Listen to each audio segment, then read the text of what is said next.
When it comes to going no contact with narcissists who are family members or within an intimate space in your life, we typically associate no contact with being out of a place of anger or fear or resentment or bitterness or betrayal and all this stuff, and which is true, by the way.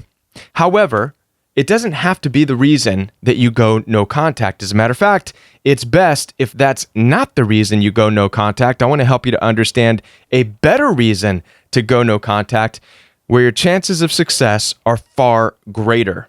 If this sounds good, keep watching. My name is Kevin, and this is The Royal We. Before I continue, I want to let you know that I'm here for your support. Down in the description box, you'll find access for one-on-one appointments. In addition to that, I have a couple spots left open for my 5-week program where I walk hand in hand with you every day for 5 weeks straight. If this sounds good to you, check the link down below. Now, we're talking about a reason other than anger, resentment, bitterness, and fear, and all that stuff to go no contact with narcissists. Now, typically, we wait in any given situation until things become so stinky and so bad that we just can't stand it anymore. And then, boom, how do I go no contact, right? And at that place, when you're going no contact, that's just a reactive place, by the way. You're going out of reaction not because you want to, not because it's something that you've planned out, but because you're scared, because you're angry, because you're resentful, because you're bitterness. And if these are your only reason for going no contact, there's a high chance that you're going to fail. Why? Well, because if anything, the smallest little thing can satisfy your fear, your anger, your resentment, your bitterness, you'll stop and you'll turn back around. And as we know, narcissists are fantastic. Oftentimes it's saying, I was just kidding, come back. Boom, there you go. Satisfies that need, and you're right back into that hellhole that you are trying to get out of. So instead, let's look at going no contact as not being something reactive to anger, fear, bitterness, and resentment towards a narcissist. Instead, let's go no contact for a whole new reason. Well, what would that reason be, Kevin? Well, how about this? How about you have a plan, a purpose, goals? You have a thing in your life that's calling your name that you feel drawn to. You have something out there that you have not even scratched the surface of yet, but something's holding you back. What's holding you back? Probably the darkness, the shade of the nasty relationship, the toxic narcissistic parents, that thumb that's constantly pushing down on you, telling you what you ought to do and how you ought to live and how you ought to serve them. That stands in between you and where you belong in life. And so when you get this much and you realize, oh my gosh, I am nowhere in life where I want to be. I am nowhere near the person and the path and the love and the whatever that's out there somewhere. And I'm stuck here because of narcissism, because of this situation, because of this relationship. Now you start to see a better reason to go no contact that's not out of resentment, anger, bitterness, and fear, but simply out of you answering a call in your life, which, by the way, if you happen to be the black sheep of the family, or you happen to be the oddball out of a certain situation or a certain group, chances are it's because you're in the wrong group and you're in the wrong family. And people are going to say, how can it be the wrong family? It's the family I was born into. You don't get to choose that. Right? Yeah, we get that. But listen, you don't just have one family in this life. You have at least two. The first family, you have no choice. Yeah, that's the people who are supposed to take care of you, feed you, clothe you, educate you, and some of them do a real shitty job, right? Excuse my language. And here you are broken and messed up. But watch, that's just one family. Now, once you reach a certain age, you get to choose another family. Oh my gosh, how many people realize that? Yes.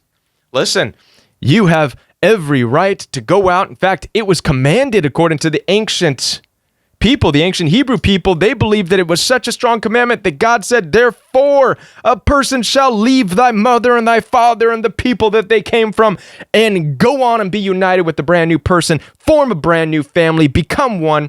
And now this doesn't mean necessarily you have to go out and get married. It's not what this is about. But you ought to understand that you can find a new community, a new family. Jesus echoed this very same thing in the New Testament. Jesus said when they ran to him and said, hey, Jesus, your mom and your brothers, they want to talk to you. Jesus said, who are you talking about? Who? My mother and my brothers? Who? Look, the people who are with me, the disciples, this community right here, this is my mother and my brother and my sister. Like, wow, people were going nuts. Did you hear what Jesus just said? He said that his mom and his brother that raised him aren't as important as these people. Well, no, duh. At some point in your life, you've got to stop putting so much importance on your sister and on your brother, who do nothing for you, by the way. And your mommy and your daddy, yeah, great, they raised you. But listen, once you hit 20-something and above, listen, that threat that your dad used to tell you, right? I brought you into the world, I can take you out of the world. How many of you heard that nonsense? I did. Listen, once you're of a certain age, nope. No, you can't. Not without a fight. That's how it's supposed to be. It's hard, but that's how it's supposed to be. So now, how do you look at going no contact now that I've completely derailed this topic, right? Let's get into this. I want to draw your attention to another ancient story out of the Bible, right? The ancient Hebrew people believed that Abraham, not only Hebrew people, but Abraham is a popular character to Christians, Hebrew, Jewish, Islamic people. They all understand Abraham. What makes Abraham so important is that he is one of the first to go no contact with his family. And nowhere is it written that it was done out of hate, resentment, bitterness, or fear. The story goes like this. Abraham felt a calling in his life. He believed God spoke to him and said, Abraham, I can use someone like you. But here's the deal. I can't use you where you're at, with those parents, with that city. I can't use you with those people. I can't do anything. I can't compete with that space. But if you will leave all of that behind you and go where I am going to tell you to go, I'll blow your world up, dude. I will blow it up in such a good way. I will make your descendants as numerous as the stars in the sky. How would you like that? But here's the deal. You can't do it and stay there. According to the ancient Hebrew people, God will not compete with you if you're staying in a place of darkness with family members with narcissists. He can't. So Abraham took that. He raised his hand and said, I'll do it. I'll go. And he did. He left. It was risky. He had nothing. He left his whole town behind him. His mom, his dad, his brothers, sisters, his friends. He said goodbye to all of them. And now watch this. He didn't have telephones and social media. He didn't have Facebook and WhatsApp and FaceTime to say, hey, mom and dad, how you doing? And it's a good thing. You want to know why? Because that would have been a string that connected him to his past, and it would have made it a fail going forward. How many of you know that the strings that you have connected to your family and friends that you're trying to get away from are actually what are keeping you from becoming what you're supposed to become? The sound that resonates in your head, the voices, all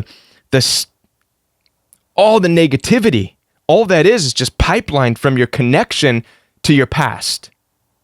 Have you no ties to the narcissists in your past, the parents, whomever, then you would have nothing standing in your way to what's out there in front of you. Now, I understand there's a lot of fear in separating yourself from family members and from the past. There's a lot of fear in that because you risk being alone. Abraham took that risk. He said, I have no idea what this is going to look like. I don't know if this is real. I don't know if it's just a bunch of smoke being blown up my Punjab skirt or whatever they wore. I have no idea, and I'm not trying to be offensive. I'm just saying. But he took that risk anyways, and he stepped out. And he said, whatever I feel, I'm being led to, I'm going to receive that. And he didn't look back. Right? And it's not a negative thing. He didn't leave out of spite, revenge, nothing. He just left to answer his calling in life. What is your calling in life? Do you even know? What's your purpose?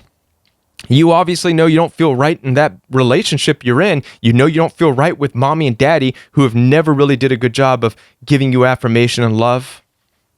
You know you don't fit in this job that you've been in. So where do you belong? How many of you have taken that risk saying, I'm ready to step out. I'm ready to go and find my purpose? Let's do it. I'm here to help you. All right. Down below in the description box, you'll find access for my one-on-one appointments. In addition to that, couple spots left open for my 5-week program where I walk with you every day for 5 weeks straight. If that sounds good to you, head on down there. Check that out. And before I go, I want you to check this video out right here. It's a good video for you. I picked this one just for you. All right. So check this out. Watch it. It's going to help clear up a lot of things for you. All right. I'll be back with more videos for you right here on the Royal We.